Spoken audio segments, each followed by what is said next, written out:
C'est une technologie, une machine. Dans le monde, il doit y en avoir 3. Il y en a 2 ici. On va dire si ça se passe en 3 ans, c'est déjà rapide. Ça se fait en 30 secondes. C'est impressionnant. Impressionnant. Sa durée de vie. C'est toute la durée de vie du véhicule. C'est des pièces qui cassent jamais. Bonjour à tous et bienvenue dans ce nouvel épisode de la série Factory of the Future. Aujourd'hui, on est chez Gitect. Aujourd'hui, on va faire la visite de l'usine où sont assemblés, produits et ensuite commercialisés les différentiels pour l'industrie automobile. On a la chance d'être en compagnie de 15 entreprises. Vous allez tout voir de A à Z. On va poser plein de questions. J'ai hâte de visiter cette Factory of the Future. Il y a plein d'automatisation. Il y a une robotisation de dingue. Ça va être la folie. On y va, accompagnez-moi.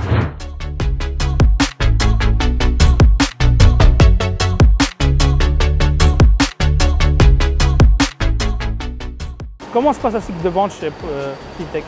Eh bien, on va d'abord faire pas mal d'activités de promotion. J'ai parlé tout à l'heure des tests d'hiver où on va préparer des voitures de démonstration.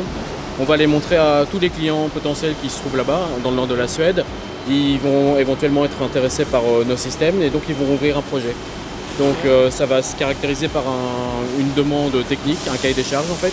Nous on va analyser ce cahier des charges, on va y répondre favorablement ou émettre certaines réserves. Et ensuite, on ouvre aussi un projet de notre côté. Donc, il y a toute une équipe engineering qui va être mise en place. On va faire des premiers plans, on va faire des premiers protos, on va faire des tests et ainsi de suite. Et donc, chez le client, il y aura différentes phases de validation, différentes choses à valider en fonction de la phase dans laquelle on est, pour finir finalement sur le démarrage d'industrialisation, où là, on va préparer la production du produit en vie-série et finalement mettre le produit sur le marché. Et ce process prend combien de temps? Ouais, ça peut prendre, on va dire, si ça se passe en 3 ans, c'est déjà rapide.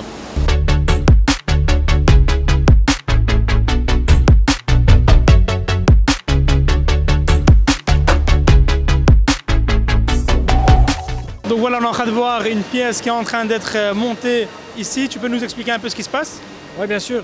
Donc, cette pièce-ci, avec la technologie que vous voyez derrière, c'est ce qu'on appelle une déformation à froid. Le but, c'est qu'on va venir déformer la pièce à froid. Donc, on va venir mettre l'empreinte négative en dessous de la pièce pour venir la presser avec des gros rouleaux. Et comme ça, on est capable de créer une denture intérieure sans générer aucun copeau. Avec cette technologie, on est capable de partir de cette géométrie-ci, qui est très épaisse et très plate, à cette géométrie-ci, qui est beaucoup plus fine, allongée. Donc on voit ici également les marques où viennent presser les rouleaux pour déformer la matière. Et à l'intérieur, on a la denture qu'on a générée avec des précisions d'une vingtaine, 20-25 microns, sans générer aucun copeau, donc sans aucune perte de matière. Et ça se fait en combien de temps? Ça se fait en 30 secondes. C'est impressionnant. Impressionnant. C'est une technologie, une machine. Dans le monde, il doit y en avoir 3. Il y en a 2 ici. Et qui a la troisième? Notre société sœur au Japon.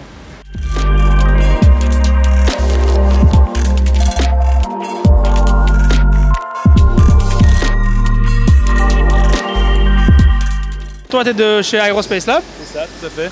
Et pourquoi tu es là?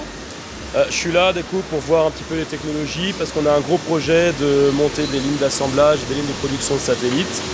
Et donc on a besoin de s'inspirer parce qu'on a un faible retour d'expérience et qu'on a besoin d'acquérir beaucoup d'expérience en fait très rapidement. Qu'est-ce qui t'a attiré? De quoi tu veux t'inspirer? Est-ce qu'il y a des choses que tu as vues que tu voulais déjà prendre? Oui, bien sûr. On sait que la technologie japonaise est à la pointe en fait en termes de production, de productivité.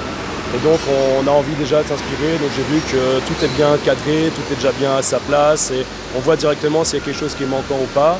Et donc on sait que oui, il y a beaucoup à apprendre en tout cas du milieu automobile. C'est une très très belle usine. Qu'est-ce que tu es venu voir? Donc on était un peu curieux de savoir un petit peu c'était quoi des entreprises un petit peu basées sur des modes de fonctionnement donc, axés sur le futur, ce genre de choses. On dit que voilà, peu importe l'industrie, même si ici c'est de l'automobile, on peut peut-être avoir des process qu'on peut mettre en place chez nous, de l'automatisation, ce genre de choses.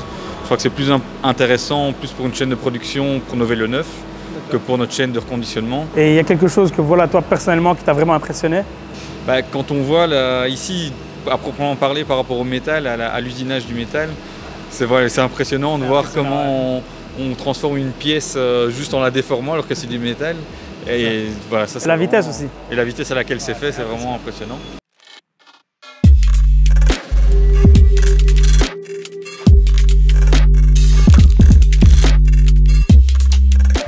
Donc derrière moi, il y a 3 fours. de traitement thermique. Le principe, c'est de chauffer toute cette série de pièces qui est derrière moi.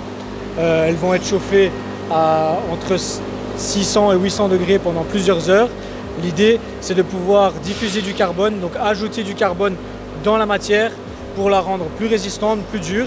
Et donc on voit le résultat à la fin de ces 8 heures où elle est d'une couleur différente, beaucoup plus de carbone, beaucoup plus dure en surface, donc beaucoup plus résistante dans la voiture. Et donc ça nous permet de garder des pièces légères et résistantes. Une pièce comme ça dure combien de temps? Sa durée de vie? Toute la durée de vie du véhicule. C'est des pièces qui cassent jamais.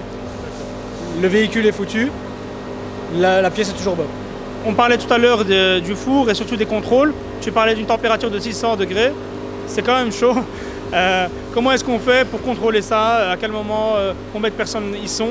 Quelle sécurité? Ok, donc déjà d'un point de vue sécurité, c'est déjà le premier aspect, parce qu'effectivement c'est très chaud, il n'y a personne à l'intérieur. Tout est automatisé, la température des fours est contrôlée en temps réel dans les labos qu'on a juste derrière, et c'est un rail automatique qui va venir charger les pièces, les décharger, les faire passer au four suivant, donc pour la préchauffe, le traitement thermique et la trempe de revenus à la fin, tout est automatisé, il n'y a personne à l'intérieur. Donc ils travaillent 24 sur 24? 24 sur 24, 5 jours sur 7.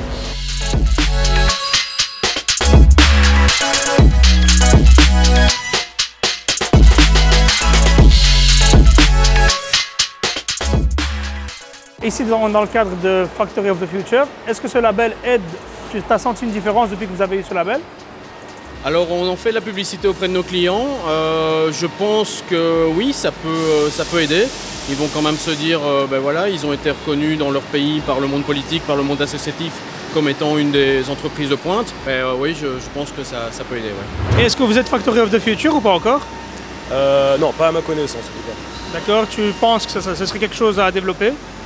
Ça c'est quelque chose qu'on doit discuter en interne, mais oui, pourquoi pas, vu la présentation qui a été faite, c'est quelque chose qui pourrait se produire. Ouais.